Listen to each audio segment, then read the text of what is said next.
한강 베낀다고 14억 유로나 쓰셨는데 그거 다 물거품 된 거 아닌가요? 여기 막 파리 기자회견을 마치고 한강을 비교하러 한국에 입국한 기자가 있습니다. 한강의 기적의 의미를 깨닫고 연신 감탄하고 있는데요. 이 기자가 보고 느낀 바가 무엇인지 오늘 사연을 바로 시작하겠습니다. 안녕하세요. 저는 미국 맨하튼에 살고 있는 마야라고 합니다. 우선 사연을 시작하기 전에 저는 한국의 덕을 많이 본 사람이라 한국을 정말 사랑한다는 걸 말씀드리고 싶어요. 그 이유는 곧 말씀드리겠습니다. 아무튼 저는 국제사회부에서 근무하는 기자인데 이번에 올림픽 관련 취재를 위해 정말 극적으로 한국에 다녀올 수 있었어요. 사실 처음엔 제가 파리 담당 기사를 써야 해서 파리에서 취재를 했었는데 간절하게 빌면 이루어진다고 기적적으로 한국에 다녀왔죠. 서두에 한국 덕을 많이 봤다고 했던 이유는 바로 제가 한국 기업의 주주거든요. 아참 한 주만 있어도 주주라고 하는 거 아시죠? 그동안 코로나를 겪으면서 다들 어마어마하게 자산을 증식한 사람이 있는 반면 끝물에 주식에 들어가 내리막길만 보고 손절한 사람들도 많잖아요. 저는 후자였거든요. 그때 제가 그간 모아왔던 주식들을 다 손절하고 진짜 마지막이다 생각하고 딱 한 기업에 베팅을 했어요. 사실 이건 도박이라기보다 전 진짜 확신이 있었습니다. 바로 미국 전역을 뒤흔드는 불닭볶음면 유행 때문이었죠. 저는 그 유행을 보고선 삼양에 크게 베팅을 했고 삼양의 1분기 실적이 엄청나게 좋았던 덕에 그동안 손해봤던 금액은 다 회복하고 이제 제 계좌엔 빨간불만 들어오고 있어요. 그래서 저의 소중한 월급을 불려주는 한국 기업의 주주로서 한국에 꼭 한번 가고 싶었거든요. 근데 이렇게 빨리 기회가 올 줄은 꿈에도 몰랐죠. 이제 제가 한국에 어떻게 가게 되었는지 말씀드릴게요. 아시다시피 파리 올림픽이 점점 다가오면서 저희 보도국은 밤낮 없이 바쁘게 지내고 있었어요. 야근은 그냥 기본 옵션인데다 회의도 줄줄이 이어져 있었죠. 그날 국장님께선 잔뜩 심각한 표정으로 올림픽 이거 제대로 되겠냐며 걱정하시더라고요. 안 그래도 저희 기자들 사이에서도 프랑스는 무슨 배짱으로 이렇게 올림픽을 준비하냐며 말들이 많았어요. 정말 말이 안 되는 건 친환경 올림픽이랍시고 선수들 숙소에 에어컨을 제공하지 않는다는 거였죠. 더위를 많이 타는 저로선 에어컨 없는 여름은 상상도 할 수 없거든요. 그런 반면 콘돔은 30만 개나 준비해두다니 파리 올림픽 위원회는 도대체 무슨 생각을 하고 있는 건가 싶었습니다. 그리고 정말 문제는 센강이었어요. 프랑스가 좀 많이 욕심이 나는지 개회식과 철인 3종 수영 종목 오픈워터 스위밍을 센강에서 치른다는데 센강 더러운 건 모르는 사람이 없잖아요. 프랑스 딴에는 한국이 올림픽을 계기로 한강 수질을 개선한 걸 충분히 따라할 수 있다고 생각했나 봐요. 자기들도 할 수 있다며 7년간 14억 유로나 쏟아부어 정화 작업을 시작했지만 결과는 엉망이죠. 이미 쓰레기와 오물, 박테리아와 대장균으로 오염된 상황에서 입수 가능한 수준으로 수질을 정화하는 건 보통 일이 아니거든요. 그런데도 아무 문제 없다며 심지어 센강에서 수영하겠다는 파리 시장과 마크롱 대통령의 말에 화가 난 파리 시민들이 그날 똥오줌을 쌀 거라며 중국 사람들처럼 시위를 하고 있죠. 그래서 국장님은 다른 나라 취재도 물론 중요하지만 특별히 프랑스와 한국에 신경 써서 각각 취재를 진행하라고 하셨죠. 국장님은 한국엔 도대체 어떤 저력이 있길래 프랑스가 14억 유로를 쏟아부어도 해결이 안 된 걸 되게 한 거냐며 거기에 포커스를 맞춰 기사를 쓰자고 하셨죠. 사실 국장님은 한국에 대해 엄청 관심이 많은 편이세요. 한국과 관련한 기사가 나갔다 하면 히트를 치니까 그럴 수밖에 없죠. 시청자들이 시청률과 실시간 검색어로 반응을 보이니 저희 같은 사람들은 거기에 맞춰 새로운 뉴스를 업데이트하고 알릴 의무가 있잖아요. 아무튼 저는 국장님의 말을 듣고 가슴이 두근거렸습니다. 한국에 갈 수 있다니 정말 좋은 기회였죠. 제 계좌를 파란불에서 탈출시켜준 불닭의 나라 한국을 가보는구나 싶었고 회의가 끝나자마자 국장님께 달려가 제가 한국에 가겠다고 했죠. 한국 기사가 물론 흥행하는 편이긴 했지만 파리 올림픽이니만큼 프랑스에 가고자 하는 사람들이 더 많을 거라 생각했거든요. 그러나 국장님은 이미 내정자가 정해졌다며 단칼에 파리로 가라고 하셨습니다. 회의 끝나자마자 국장님께 간 건데 도대체 그 사이에 누가 제 자리를 빼앗았나 싶어 살짝 짜증이 났어요. 한국에 갈 수 있는 좋은 기회였는데 너무 아쉬웠죠. 탕비실에서 아쉬운 마음을 가라앉히려 얼음을 아득바득 씹어먹고 있는데 마침 저와 친한 촬영 감독인 제이크가 들어왔습니다. 감독님이랑 친해진 계기도 전부 주식 때문인데 제이크도 제가 추천한 삼양 주식이 대박을 치면서 저와 친밀하게 지내는 사이거든요. 감독님은 이번에 한국 가는 거 왜 신청 안 했냐고 한국에 에이미랑 가게 됐다고 하셨죠. 저는 그 말을 듣자마자 내정된 사람이 에이미 선배구나 싶었습니다. 에이미 선배는 완전 엘리트 출신으로 국장님의 총애를 받고 있었거든요. 오히려 국장님이 먼저 선배에게 제안했을 수도 있었겠다는 생각이 들면서 아쉬웠습니다. 저는 에이미 선배랑 비교해서 내가 이길 수나 있겠냐며 한국 잘 다녀오라고 얘기할 수밖에 없었죠. 그렇게 저는 프랑스 파리로 떠나게 되었습니다. 일단 대통령은 고사하고 파리 시장님만이라도 인터뷰를 딴다면 대박이라고 생각했어요. 일단 시장님이 자주 가신다는 식당 앞에서 뻗치기라도 해야 하나 싶었는데 그때 제 취재원이 한 영상을 보내줬습니다. 그 영상은 파리 시민들이 자발적으로 만든 영상으로 제발 파리에 오지 말아달라고 강력 요청하는 영상이었습니다. 한두 개가 아니라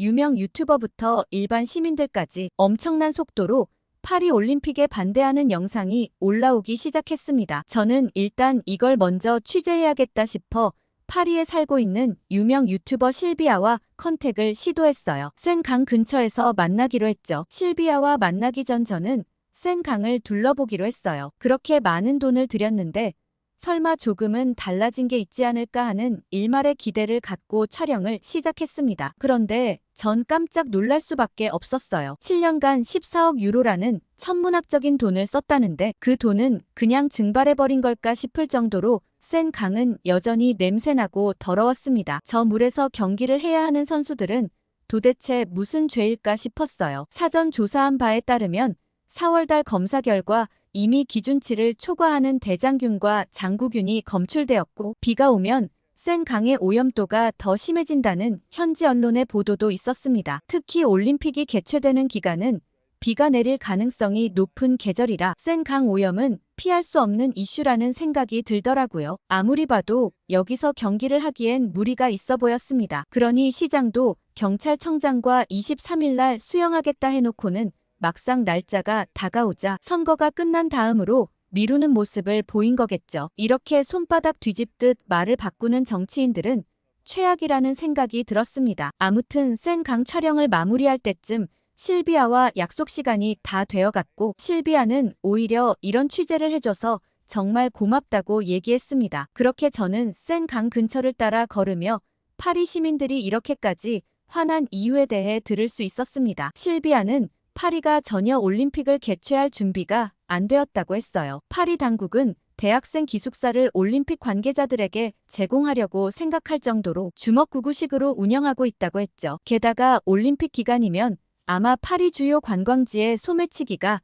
더 들끓을 것이고 이를 틈타 파업을 하는 곳도 많아질 수 있다고 했죠. 파리가 고질적으로 갖고 있던 문제가 올림픽과 맞물려 더 커질 수 있다고 했습니다. 파리 시민들 입장에서는 관광지로서의 파리도 제대로 관리하지 못하면서 무슨 세계 행사를 하냐며 반감을 가진다고 했죠. 그리고 가장 심각한 문제는 물가 때문이라고 했어요. 올림픽 기간 동안 지하철 비용은 85%, 버스 비용은 2배 더 올릴 것 같다고 했는데 그렇게 좋은 것도 아닌 지하철이 올림픽 때문에 2배 가까이 오른다고 하니 기존에 이용하고 있던 사람들의 불만이 치솟는 중이라고 했습니다. 그렇게 잔뜩 분노한 실비아와의 인터뷰를 끝내고 저는 파리 지하철로 향했습니다. 올림픽 기간 약 1,600만 명의 관광객이 몰릴 텐데 파리 지하철 역시 이전과 달라진 게 하나도 없었습니다. 여전히 구석구석 쓰레기가 뒹굴고 있었고 안 좋은 냄새가 역사를 뒤덮고 있었죠. 촬영 감독님과 한숨을 쉬고서는 여기까지 마무리하고 내일 마저 촬영하자는 얘기를 나누던 찰나 갑자기 제게 전화가 한 통 왔습니다. 한국으로 촬영을 떠났던 제이크였어요. 제이크는 전화로 다짜고짜 제가 진짜 운이 좋다는 말을 했습니다. 갑자기 웬 뚱딴지 같은 소린가 싶었는데 제이크의 설명을 듣자마자 저는 심장이 두근거렸어요. 제이크는 에이미 선배와 함께 한국에 촬영하러 떠났는데 그만 에이미 선배가 발을 헛디뎌 꼼짝도 할 수 없다고 했죠. 일단은 지금 병원으로 가고 있는데 아무래도 취재가 어려울 것 같아서 다른 사람이 대타로 와야 할 것 같다고 했습니다. 얼른 국장님께 연락하라는 거였죠. 저는 제이크에게 후다닥 고맙다고 말을 하고는 바로 국장님께 메시지를 보냈습니다. 파리 촬영이 끝났으니 제가 한국 촬영을 대신 갈 수 있다고 했죠. 그 말이 끝나자마자 저는 감독님께 우리 지금 쉴 때가 아니라고 얼른 마무리 촬영하고 저는 내일 새벽에 바로 한국으로 갈 거라고 말했어요. 저는 그 말이 끝나자마자 국장님 결제도 나지 않았지만 냅다 한국행 비행기를 예약하고는 감독님과 함께 선수용 숙소를 촬영하러 길을 나섰습니다. 이번 선수용 침대는 일본 도쿄올림픽에 사용했던 것보단 업그레이드 되었다는데 불편하다는 선수들의 지적 때문이었는지 크기가 약간 커진 것 같기도 했어요. 그런데 문제는 아무래도 선풍기로 더위를 버텨야 한다는 점이었어요. 이상기후가 발생하기 전 파리의 평균 기온은 섭씨 최고 26도 정도였는데 최근 이상고온으로 작년 7월은 43도까지 올라갔죠. 건물 간 공기순환을 촉진하는 배치와 건물 크기를 다양화해 자연 냉각을 한다는 게 목표인데 그 목표치가 겨우 6도 낮은 정도였어요. 43도라면 목표치에 도달하더라도 내부 기온은 37도라고 볼 수 있죠. 친환경 올림픽이라는 타이틀을 고수하고자 선수들에게만 이 더위를 고스란히 견디게 하자는 건 상식적으로 이해가 안 갔습니다. 그렇게 감독님과 촬영을 하고 있는데 국장님께 전화가 왔습니다. 국장님은 어떻게 에이미보다 빨리 전화가 왔냐며 바로 한국까지 가기엔 좀 무리가 있을 테니 다른 사람 시켜도 되니까 그냥 미국으로 돌아오라고 하셨죠. 저는 전혀 무리가 없다고 감독님은 미국으로 가실 텐데 제가 제이크와 함께 한국 촬영을 마무리하겠다고 했습니다. 국장님은 잠깐 고민하시는 듯 하더니 그럼 다녀오라고 하셨죠. 제가 두 발을 동동 구르며 좋아하는 모습을 보고서는 촬영 감독님께선 한국 가는 게 그렇게 좋냐며 어쨌든 축하한다고 하셨어요. 감독님께 무리하게 촬영 일정을 앞당겨 죄송하고 감사하다고 말씀드리고는 한국행 비행기에 올랐습니다. 비행기 내에서는 한강의 기적에 대해 생각해 보았어요. 지금 2024년 프랑스의 기술로도 안 되는 걸 그 옛날 1988년에 한국에선 어떻게 가능한 걸까? 감히 상상이 잘 안 됐습니다. 기술로 보나 경제력으로 보나 그때 당시 한국보다 지금의 프랑스가 훨씬 우위에 있으니까요. 도대체 어떤 비밀이 숨겨져 있길래 이런 일이 가능한 건지 기자 정신이 불타올랐습니다. 그렇게 공항에 내렸고 제이크가 나와 있었어요. 저는 바로 제이미 선배와 전화를 했는데 선배는 바로 와이파이로 영상전화를 걸었습니다. 영상전화는 어차피 끊길 텐데 그냥 전화로 얘기하지 싶었지만 이유가 있겠지 싶어 전화를 받았어요. 제이미 선배는 한강유역환경관리청에 인터뷰 요청을 해두었으니 바로 약속 장소로 이동하라고 했고 저녁엔 한강에서 한국 사람들이 어떻게 즐기는지 촬영하고 오면 좋겠다고 했습니다. 그런데 저는 선배와 전화를 하며 갑자기 소름이 쫙 돋았어요. 저도 무의식적으로 걸으면서 전화를 했는데 영상전화가 하나도 끊기지 않더라고요. 선배는 한국은 와이파이나 통신이 어디서든 잘 연결되니까 궁금한 거 있으면 바로바로 물어보라고 했어요. 전화나 메시지보단 화면으로 직접 보여주면서 얘기하면 더 알기 쉬우니 영상통화를 걸라고 했죠. 저는 이렇게 인터넷이 속 시원하게 잘 되는 건 처음 봤다며 엄지를 치켜 올렸습니다. 제이크는 촬영 감독으로 진짜 여기저기 다 불려가 봤지만 한국 인터넷 속도는 따라올 곳이 없다고 했어요. 나중에 지하철 가면 더 놀랄 거라는 의미심장한 얘기를 하고서는 바로 택시를 불러 인터뷰 장소로 향했습니다. 그런데 택시 기사님의 내비게이션이 좀 이상했어요. 바가지 씌우려고 그런 건지 경로가 계속 바뀌더라고요. 처음엔 그럴 수 있지 싶어 넘어가려고 했는데 한두 번도 아니고 계속 경로가 바뀌니 참지 못해 아저씨께 번역기로 돌아가지 말고 그대로 가달라고 얘기했어요. 아저씨는 번역기를 듣고 의아한 눈치셨어요. 번역이 잘못돼서 못 알아들은 건가 싶었지만 이 번역기는 어디서든 안 통한 적이 없었기 때문에 분명 제대로 알아들었을 거란 생각이 들었습니다. 그래서 이렇게까지 하긴 싫었지만 손가락으로 내비게이션을 가리켰어요. 그러자 아저씨께선 이제야 이해하셨다는 듯 빵 터지셨죠. 그러곤 제 휴대폰 번역기를 가지고 가시고는 몇 마디 얘기를 하셨습니다. 아저씨의 얘기를 듣고 저는 얼굴이 시뻘개질 수밖에 없었습니다. 아저씨가 돌아가려고 길을 바꾸는 게 아니라 내비게이션이 최적의 경로를 찾아 가장 빠른 길을 안내해준다고 했습니다. 자세히 보니 도착 예정 시간으로 보이는 칸이 점점 줄어드는 것 같았어요. 그제야 저는 아저씨께 정말 죄송하다고 인사를 드렸어요. 그리고 내비게이션을 유심히 살펴봤죠. 사실 외국에서 길을 찾을 땐 무조건 구글 지도를 사용하는데 한국 내비게이션과 성능 차이가 어마어마한 것 같았어요. 자세히 보니 단속 카메라의 위치나 규정 속도 그리고 도착 예정 시간까지 알려주는데 아저씨 말대로 막히는 길을 피해 가장 빠른 길을 안내해주고 있었죠. 구글 지도에선 오직 가는 길과 소요 시간만 알려줄 뿐이거든요. 한국의 흔한 택시에서도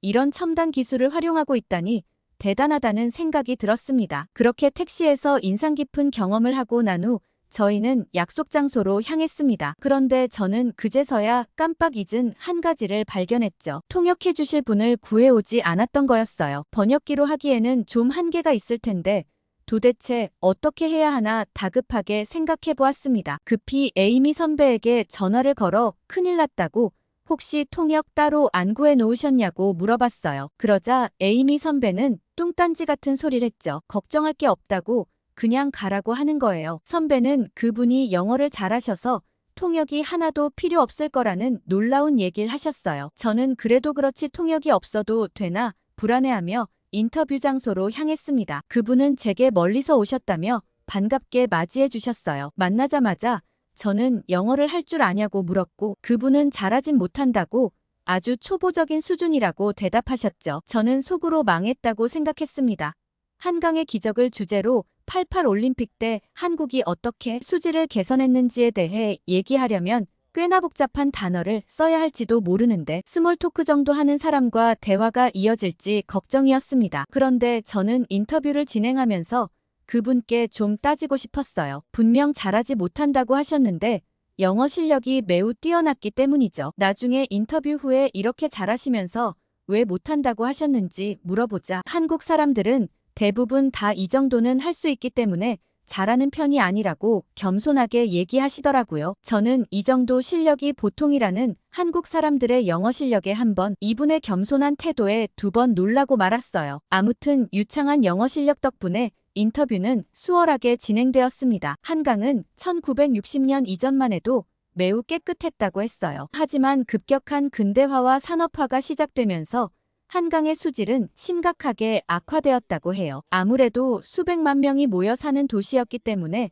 강물을 깨끗하게 회복하는 일은 쉽지 않았다고 했습니다. 하지만 1988년 서울 올림픽을 계기로 정부는 한강 개발 사업을 통해 한강에 댐을 설치해 수위를 조절하기 시작했다고 했어요. 그리고 한강 고수부지 일대를 공원으로 조성하고 올림픽대로를 착공해 공항에서 잠실 주경기장까지 빠르게 이동할 수 있도록 만반의 준비를 했죠. 그 이후에도 꾸준히 국가 주도의 환경 개선 프로젝트를 통해 한강 상류를 그린벨트로 묶어 개발을 제한하고 오염 유입을 차단하는 많은 노력을 기울였다고 했습니다. 그런데 저는 들으면서도 잘 이해가 가질 않았어요. 사실 그 정도의 노력은 프랑스에서도 하고 있다는 생각이 들었거든요. 제가 그렇게 반문하자 그분께선 사실 이건 원론적인 얘기고 진짜 비결은 따로 있다고 했어요. 저는 두 눈을 번쩍이며 그분의 이야기에 집중했죠. 하지만 막상 그 비결을 듣고 어처구니가 없었습니다. 바로 시민들 때문이라는 거였죠. 시민이 무슨 대수라고 그게 그렇게 달라질 수 있는 건지 이해가 안 갔어요. 그러자 그분께선 절대 시민들의 힘을 우습게 보면 안 된다고 했습니다. 올림픽 개최를 위해 서울 시민들이 똘똘 뭉쳐 환경 파수꾼을 자처했다고 했어요. 그리고 오염을 막기 위해 쓰레기를 줄이고 직접 나서서 한강 근처를 청소하는 일도 많았다고 했죠. 시민들의 노력이 없었다면 한강도 지금 생강이랑 다를 바가 없을 거라고 했습니다. 생강도 지금 그렇게 더러운데도 오히려 시민들이 거기다 똥 싸고 오줌 쌀 거라는 말을 서슴없이 하지 않냐고 했어요. 게다가 그렇게 더럽게 쓰는 사람은 바로 파리 시민들이라고 했죠. 저는 그 설명을 듣는데 머리가 띵하고 울렸습니다. 서울과 파리 시민의 결정적인 차이를 하나 더 찾았죠. 한국 사람들은 88 올림픽 개최라는 하나의 목표를 두고 힘을 합쳐 한강을 깨끗하게 하기 위해 노력하는 반면 파리 사람들은 되려 오지 말라고 영상까지 만들어 올리고 있었죠. 답은 한국 사람들의 시민의식에 있다는 걸 느끼게 되었습니다. 그렇게 인터뷰는 마무리되었고 귀한 시간 내주셔서 감사하다고 얘기했어요. 그런데 그분께서 갑자기 제게 질문을 한 가지 했습니다. 원래 메일을 주고받았던 에임이라는 분은 왜 안 오셨냐고 했죠. 저는 한국엔 도착했는데 다리가 심하게 삐어서 걷기가 불편하다고 얘기했어요. 그분은 혹시 시간이 되면 한의원을 한번 가보라고 하셨어요. 보통 한국 사람들은 정형외과도 가고 한의원도 간다고 하더라고요. 저는 그냥 매일 몇 통 주고받았을 뿐인데 이렇게 다정하게 챙겨주는 마음이 참 따뜻하다고 느끼며 제이크와 한강으로 이동하기로 했습니다. 제이크가 막 택시를 잡으려는데 저는 지하철로 한번 가보자고 했죠. 파리 지하철 요금 인상하는 것 때문에 파리 사람들 민심이 엉망인데 한국 지하철은 어떤지 좀 궁금하다고 했어요. 그런데 저는 지하철에 들어서자마자 제이크에게 바로 촬영을 부탁했습니다. 이게 정말 기사거리라는 생각이 들었죠. 한국 지하철은 프랑스의 지하철과 비교도 안 되게 넓고 쾌적했습니다. 그리고 다양한 노선이 도시 곳곳에 이어져 있다는 걸 한눈에 알 수 있었죠. 이것만 타더라도 서울 어느 곳이든 편하게 갈 수 있겠다는 생각이 들었습니다. 그런데 결정적 차이는 지하철을 탈 때부터 확실히 느껴졌습니다. 서울 지하철은 자동문이라 편하게 탈 수 있었는데 파리 지하철은 그렇지 않았어요. 고리로 문을 열어야만 하죠. 가끔 파리 관광객 중에는 지하철 문을 열지 못해서 지하철을 못 타거나 못 내리는 상황이 생기는 사람도 있다는 글을 볼 수 있어요. 그리고 지하철이 서서히 움직이는데 저는 압도적인 차이점을 한 가지 더 발견했습니다. 파리 지하철을 탈 때는 손잡이를 잡지 않고 서서 가는 게 사실상 불가능했어요. 아무래도 과거의 기술로 지었기 때문에 그 한계가 여실히 드러나는데 급출발과 급정거가 상당히 잦고 터널을 이동할 때 급커브를 하는 경우가 많았기 때문이죠. 그런데 그에 반해 서울 지하철은 상당히 스무스하게 운행한다는 걸 느낄 수 있었습니다. 한국 지하철의 쾌적한 운행에 감탄하고 있을 때 갑자기 제이크가 선배에게 영상통화를 걸었습니다. 저는 제이크가 왜 쓸데없는 행동을 하나 했어요. 아무리 기술이 발달한 한국이라도 여긴 지하인데 영상통화가 터질 리가 없잖아요. 그러나 이거 진짜 귀신 같다고 느껴질 정도로 영상통화가 생생하게 이어졌습니다. 제이크는 이제 막 인터뷰가 끝났고 한강으로 이동 중이라고 보고했죠. 선배도 병원에서 치료를 마치고 나와 숙소로 돌아가고 있다고 했습니다. 지하철에서도 끊김없이 잘 터지는 휴대폰에 감탄할 수밖에 없었죠. 그렇게 저희는 한강공원에 도착했고 한강을 바라보는데 정말 상쾌했어요. 그 어디에도 냄새가 나지 않았고 길에 널브러진 쓰레기를 발견할 수도 없었습니다. 이렇게 한강을 깨끗하게 유지하는 것도 다 한국 사람들의 자기 영토를 사랑하는 마음 때문인 걸까 싶은 생각이 들더라고요. 그런데 저는 거기서 제이크와 동시에 가슴 벅차오르는 감동을 느꼈습니다. 바로 저희 둘이 주주로 있는 삼양의 불닭볶음면을 즐기는 사람들이 굉장히 많았거든요. 한국 사람들에게도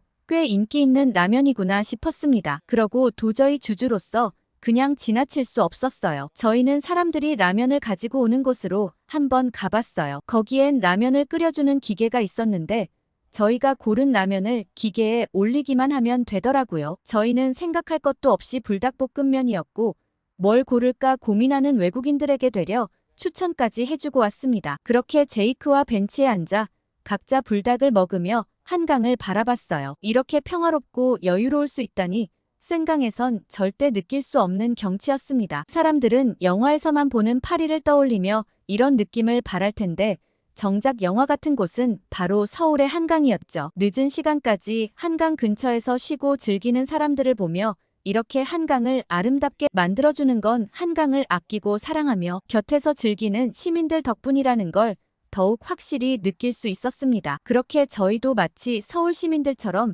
밤에 한강을 여유롭게 즐기고 하루를 마무리했어요. 그리고 다음날 저는 에이미 선배를 만나러 갔고 인터뷰했던 분께서 추천해주신 한의원에 한번 가보는 건 어떻겠냐고 했어요. 선배는 오늘 밤이면 떠날 텐데 한번 속는 셈치고 가볼까 하시며 같이 가자고 하셨죠. 한의원 분위기는 굉장히 독특했는데 저도 이런 곳은 처음이라 양해를 구하고 선배가 시술하는 걸 같이 구경했죠. 한의원이란 곳이 어떨지 저도 궁금했거든요. 선배가 아픈 곳을 설명하자 한의사 선생님께선 갑자기 긴 바늘을 꺼내더니 선배의 발을 찌르려고 했어요. 저희는 기겁해서 도대체 뭐 하시는 거냐고 했죠. 한의사 선생님이 웃으시며 침치료라고 치료 방법의 일환이니 너무 걱정하지 말라고 하셨습니다. 그렇게 선배의 발에는 5개의 침이 들어갔어요. 처음엔 잔뜩 긴장하며 맞았는데 생각보다 그렇게 아프지 않다는 말에 놀라웠습니다. 그런데 선생님께서 침을 다 놓으시더니 한번 걸어보라고 하셨어요. 아니 방금 절뚝이며 들어온 사람을 걸어보게 하다니 무슨 속셈이지 싶었지만 선배의 반응에 두 눈이 휘둥그레졌습니다. 선배는 전혀 절뚝이지 않았으며 훨씬 안 아프다고 했어요. 이렇게 한 방에 효과를 보이는 치료가 있다니 저는 놀라지 않을 수 없었어요. 이 한의원을 그대로 미국에 열고 싶었죠. 아무튼 선배는 침 치료가 끝난 다음엔 침이 꽂혀 있을 때만큼은 아니지만 훨씬 개운해진 다리로 나올 수 있었습니다. 저흰 모두 한국은 말 그대로 어마어마한 나라였다며 혀를 내두를 수밖에 없었죠. 그렇게 저희는 다시 미국으로 향하는 비행기를 탔고 비행기에서 저는 조심스럽게 지하철도 같이 기사로 쓰면 어떻겠냐고 제안했어요. 선배는 그것도 좋은 생각이라며 저를 칭찬해 주셨어요. 게다가 취재 결과를 보고 국장님께서는 매우 만족스러워하셨고 파리의 센강과 한국의 한강을 주제로 칼럼까지 쓸 기회를 받게 되었습니다. 저는 이 주제를 받자마자 한강의 기적을 꼭 널리 알리는 글을 써야겠다 다짐하고 지금은 글을 구성하는 중에 사연을 보내게 되었습니다. 한강의 기적을 만들어내신 수많은 한국분들을 존경하고 저는 다음에 여행으로 한국에 가서 더 재밌게 즐기고 올게요. 오늘 마야 씨의 사연 어떠셨나요? 정말 한국인의 저력은 대단하다는 생각이 절로 듭니다. 뭐라든 잘 뭉치고 위기에 강한 우리 한국 국민들이 참 멋있는 것 같습니다. 파리지행 뭐 별거 있나요? 우리가 훨씬 더 대단한 것 같은걸요. 파리지행 코도 납작 눌러버릴 만한 어마어마한 사연이었습니다. 오늘 사연으로 한껏 콧대가 높아지셨다면 좋아요와 댓글 부탁드리고 다음에 더 어깨 으쓱한 사연으로 돌아오겠습니다. 이상 감동필름이었습니다.